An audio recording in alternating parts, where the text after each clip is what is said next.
Have you ever felt trapped by a single word?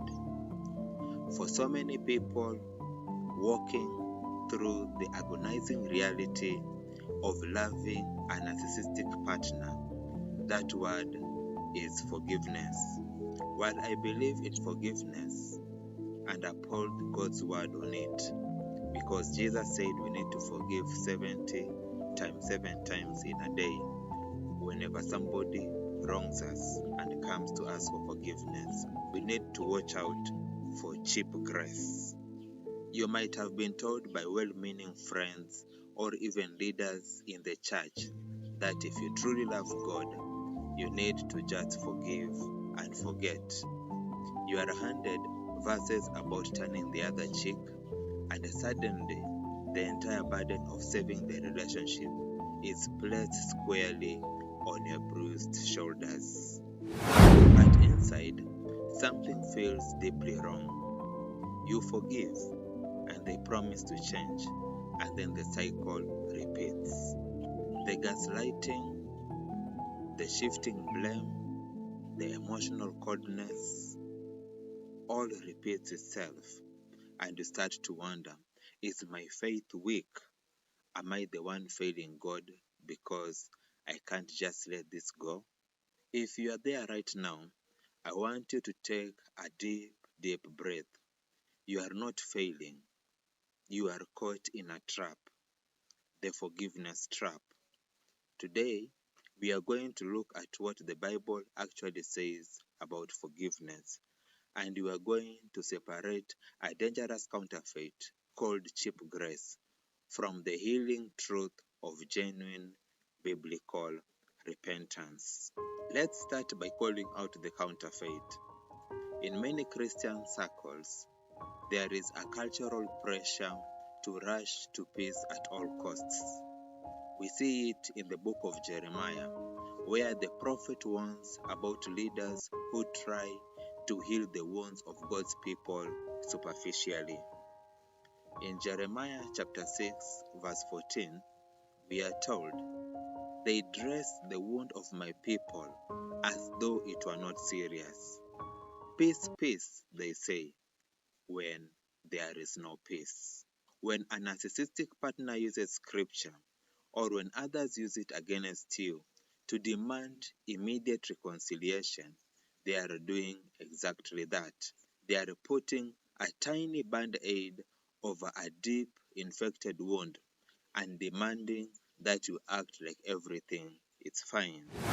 In a narcissistic relationship, forgiveness is frequently weaponized. It becomes a tool for the abuser to escape the consequences of their actions without ever having to change their behavior. They treat forgiveness like a cosmic get-out-of-jail-free card. They expect you to hit a reset button on your memory, your boundaries, and your pain. But when you wipe the slate clean under the guise of grace, without any real change from them, it isn't biblical grace. It's enabling. It gives a license to continue the destruction. Let's look closely at that distinction. This is where so many survivors of narcissistic abuse get stuck. Forgiveness is something you do in your own heart before God. It means you choose to hand the debt over to the ultimate judge. You say, "God, I am not going to let this resentment consume me anymore. I release them to you." You can do that in a quiet room all by yourself, even if your partner never apologizes. Forgiveness protects your soul.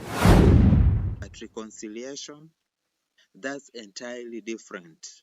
Reconciliation is the restoration of trust, and the Bible never ever demands that you trust someone who actively causes harm. Jesus himself made this boundary incredibly clear in Luke chapter 17 verse 3 when he said, "If your brother or sister sins against you, rebuke them, and if they repent, forgive them." Notice the condition Jesus highlights: if they repent. God does not expect you to walk hand in hand back into a burning house with someone who is still holding the matches. Forgiveness is free, but trust must be earned. So, how do you know if a narcissistic partner is genuinely repenting or if they are just pulling you back into the cycle? Because if you've been dealing with a narcissist, you know they can be incredibly charming when they think they are losing you. They might weep, they might say exactly what you've been dying to hear, or they might buy you gifts. John the Baptist gave us the ultimate test for genuine change in Matthew chapter 3 verse 8. He told the religious leaders of his day to produce fruit in keeping with the repentance. True repentance isn't a beautiful speech.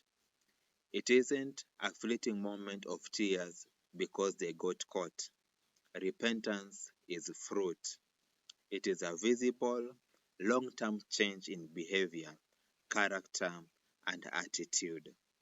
So let us look at the difference between the two so you can spot the reality.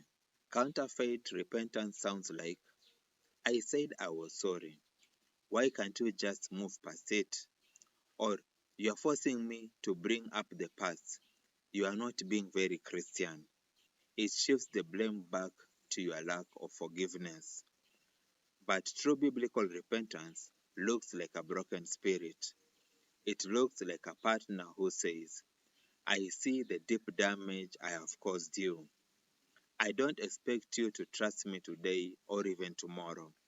I am going to get professional help, and I will accept whatever boundaries you need to put in place to feel safe. A narcissist will rarely, if ever, accept accountability without strings attached. If their repentance comes with an expiration date on your grief, it isn't real. If you've been feeling guilty for keeping your distance, for setting a boundary, or for feeling like you can't just forget the gaslighting, hear me clearly. Your boundaries are not a sin. God sees the hidden tears. He sees the confusion. He values your safety, your sanity, and your heart too much to demand that you sacrifice them on the altar of someone else's unchecked pride. You can release the bitterness to God today and still choose to walk away from the distraction. That isn't a lack of faith. That is wisdom. In our next episode, we are going to look at the psychological profile of King Saul, how a ruler chosen by God fell into profound narcissism, jealousy, and spiritual gaslighting, and what we can learn from how God dealt with him. Thank you for spending this time with me. If this message brought some clarity or relief to your heart today, please leave a comment below. Let me know what part of this resonated with you. Remember, God is close to the brokenhearted. Keep walking in truth, keep guarding your peace, and I will see you in our next episode.